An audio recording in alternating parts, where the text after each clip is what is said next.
What's good, YouTube? It's your boy Intro Mike back with another video. This is gonna be a Trump tariff spot market update, load board viewing for non-CDL box trucks. We're gonna go over a few economic, statistical, analytical data from DAT1, a news article from BBC, to kind of just go over what the hell is going on with the spot market right now, with the conditions of tariffs entering the market.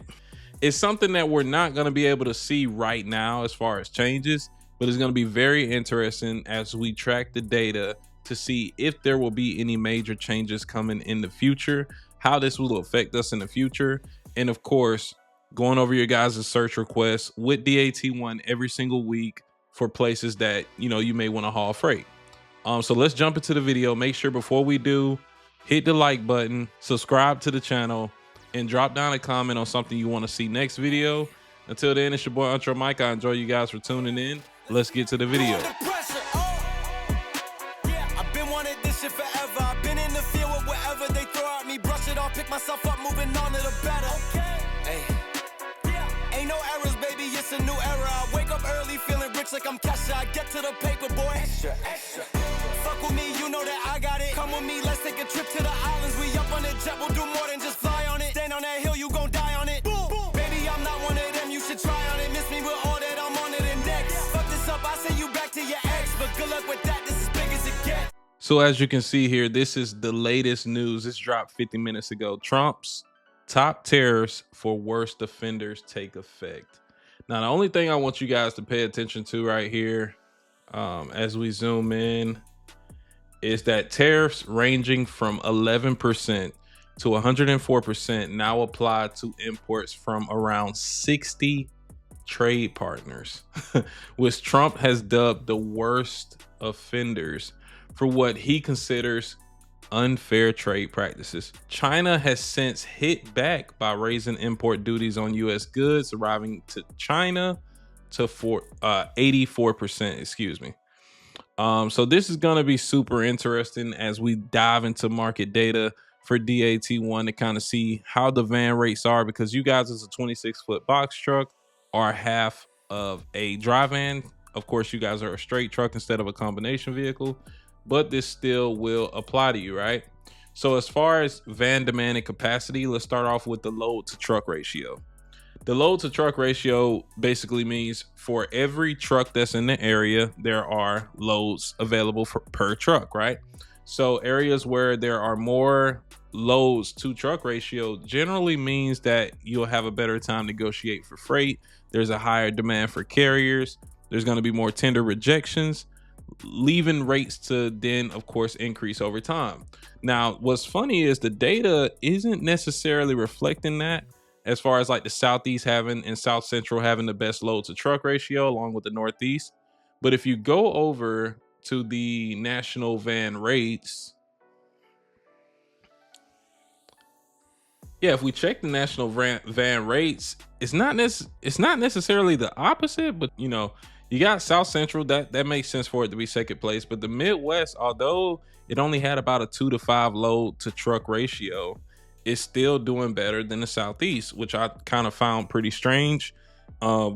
Florida may be a big factor in that. Florida, Mississippi, maybe even Alabama, because freight volumes are just lower. So maybe that load to truck ratio may be a little bit skewed. I'm not too sure. Maybe there are a lot of partial freights in there too. You just never know. But yeah, this is pretty good information to see what vans are moving for. You guys are a straight truck, so rates may be a little bit less than this, but this is still pretty good information to get your eyes on. All right, and this is the load to truck ratio from 2023, 2024, and 2025, right? So the yellow line is us, 2025. We're actually doing better this year to date. We are trending downward from where we started, but keep in mind that Q1 is usually a quieter quarter, as far as seasonality. You see, especially last year, we got a really big uptick in about the middle of October into November. That's kind of peak season for box trucks, fall into the holidays, but as you can see right here in 2024, we also had a little spike right here. So it's going to be very interesting with tariffs entering the market. A lot of people are projecting that we shift downward, right? Our load to truck ratio may go down, but this is something we got to be pretty hopeful for. We got to see how the market's going to react and just keep a close eye on it. Now it's time to go ahead and get into the load search. All right, we can go ahead and check the van loads coming in ratios to loads coming out. We got Texas looking pretty decent as far as a load in to load out ratio. Florida, California, Georgia, still, you know, the top states. It seems like they're the top every single week at this point. Makes sense though. And then I like to look at the loads out category just to kind of get an idea of, based on the loads coming in, how many loads are coming out. That's usually a good sign that freight rates are usually be higher where there are more loads coming out because there are higher demand, less trucks coming in, and so on. Got Louisiana actually looking like a 2-to-1 ratio. Texas looking really good. Let's see. Missouri, not too much freight, but not bad of a ratio. South Carolina, same thing. Tennessee, pretty even. All right, let's go ahead and get into some searches. All right, guys, we're going to go ahead and drop right into it. Let's get into it. Let's go ahead and start off with Chicago, Illinois. First, let's just go over the top and everything you need to know about the freight load board in order to look for a load. For the origin, we got Chicago, Illinois. This is where you're looking to pick up. Deadhead is, you know, the miles that you're willing to travel to pick up the next load. Destination is if you wanted to go somewhere specific.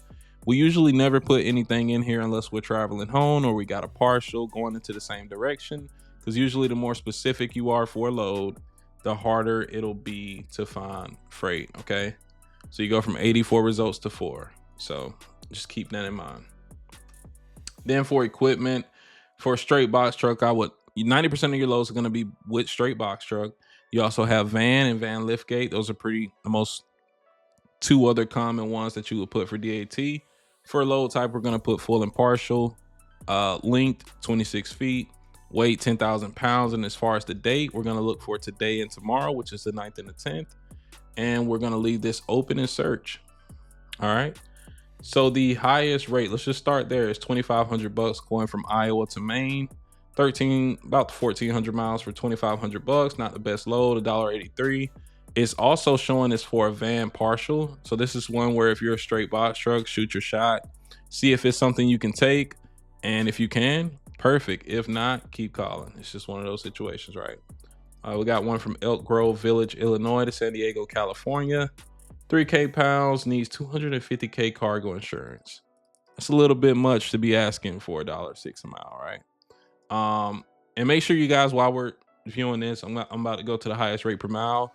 Drop down your favorite city and state. I didn't get too many requests on the last video. Got a good bit of views, but not many comments. So make sure you guys comment down your favorite city and states, and I'll make sure to review those in next week's video. All right. So for the highest rate per mile, we got $2.09 a mile going from Lowell, Indiana to Vestavia Hills, Alabama. Probably said that wrong as hell, right? 24 feet, 8,000 pounds, needs a 26-foot box truck, must be wind, air, and water tight, no holes. So this is important for somebody who may have a hole in the floor, a hole in the roof because they hit a tree or a tree branch. If you come to that shipper's with a hole in your truck, you will not only get rejected, you'll probably get what's called a freight guard. Mike, what's a freight guard? All right, so this is what a freight guard is. Freight brokers use applications such as Carrier 411 in order to vet their customers. They want to see how long you've been in business, how long you've had active insurance, what's your safety scores and inspection scores like before I give you a load, right? Because if I'm giving you 100K worth of cargo, I want to know more about you, your experience, your business, your driver rating, before giving you that load. But what freight brokers can also do on these sites such as Carrier 411 is if you get in an accident, if you show up late to the shippers, if you're unprofessional, if you're cursing out the people at the front desk, they can leave comments for that. They can say this driver was very unprofessional. I wouldn't do business with this guy. And most freight brokers use a highway or Carrier 411. So it's very important for you guys to not only be respectful when you're on the phone and keep yourself very professional when dealing with these people, but show up on time. Show up on time, respect people's business like you would want them to respect you, and get it done. Back to the video, right? So for the next search, we're gonna go to Atlanta, Georgia. Pretty big hot spot, pretty popular place, right, for box trucks. We're gonna start off with the highest rate. We got $2,100 going from Palmetto, Georgia to Fresno, California. 26 feet, 4,800 pounds. No other extra comments for real. 91 cents a mile. Not something that I'd be looking to pick up, honestly. What else we got? $2,000. Same load, really. Let's look at this one. $1,900 to go 1,200 miles to Clovis, New Mexico. 26 feet, basically 10,000 pounds for $1.60. And I would ask for more too, unless you live in New Mexico and you're just trying to get home with some fuel and a little bit of profit, but that's not really going to fill you up. See what the highest rate per mile is looking like out of Atlanta, because we saw the load to truck ratio was pretty decent. Highest one right now is 232 going from Dublin, Georgia to Ocala, Florida. So really South Georgia to right there in Florida. 8-3, senior best rate. No target just yet, right? So this means that these guys are just shopping around for a rate. They don't actually have the load yet. They're just quoting around for shippers. And this is where you want to shoot your shot and give your best rate. But just know if you shoot a little too high, if somebody booked it, if somebody gave a rate and they had the same safety scores as you, they've been in business the same time as you, they got the same exact equipment, but they're $25 cheaper, they're probably gonna go with the guy who's $25 cheaper, all right? Because you got to look out for the shipper, and that's just the nature of the beast, right? Then you got Atlanta, Georgia to Wilmington, North Carolina, $1.98. This is something I wouldn't mind doing, right? A couple bucks a mile. I would want $1,000 for this at least, but $800 in this market, $198, basically $2 isn't too bad. 26 feet, 7,000 pounds to go from Atlanta to Wilmington. Not too bad.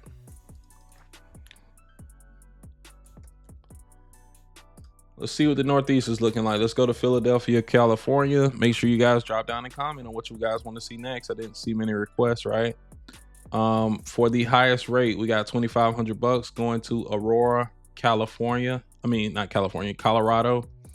Look at that, guys. Team required. This is, I don't even want to go over which freight broker posted this because you guys probably already know, right? That's ridiculous. That's ridiculous. This freight should be paying twice the rate for a team load going to Colorado, just being honest. So make sure you guys are looking at your cost to operate, making sure you know what it costs for you to run your truck so you're not taking loads like this for a loss. Because if you do, you won't be in business too long, just being honest.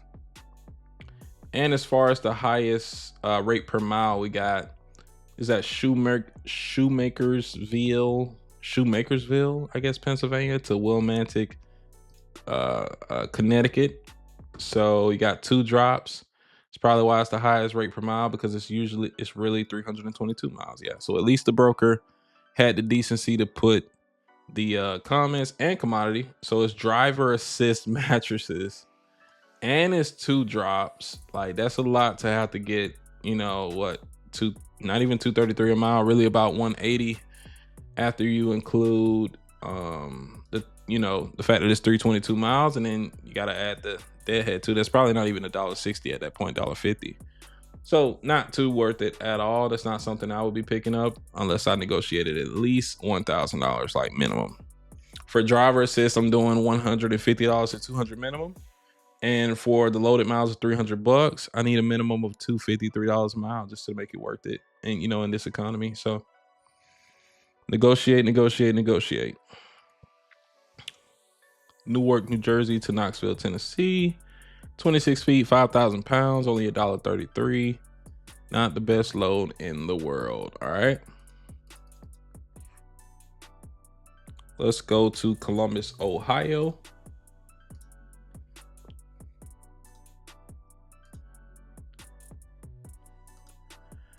All right, highest rate per mile, we got Akron, Ohio to Milwaukee, Wisconsin. No comments, but that's a great rate. I'm wondering if it's hazmat or something. But $1,400 to go 467 miles, not too bad. But it is posted for a van, 11 feet, 3,000 pounds. So you'll have to check the clearance. Make sure they're willing to load a box truck to see if you'll actually be able to get this load, right? Let's look at the next one. posted for a straight box. Westchester, Ohio to Laverne, Tennessee. Ready at 10 o'clock. So this is probably already booked now. $700 to go 300 miles. This probably got booked in 2.5 seconds. Decent rate. Keeps you moving.